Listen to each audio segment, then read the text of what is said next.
Hello mga kacham! Magluto na naman tayo ngayon ng sinabawan na gulay. Mga buto-buto lang ito ng manok. Para hindi masayang ang mga buto ng manok, gawin natin itong sinabawan na manok. Sinabawan na buto ng manok.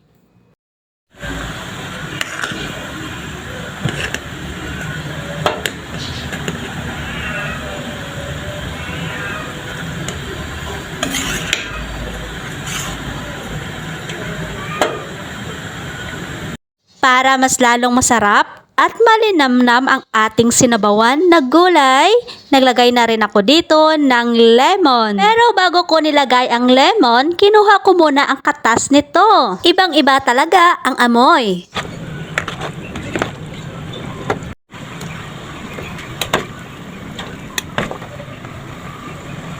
Pagkatapos ko hinalo ang sayote, naglagay na rin ako dito ng moringa leaves. Mas masarap ang ating sinabawang gulay kung meron talagang halong madahon na gulay. O ayan, luto na ang ating sinabawan na manok. Buto ng manok.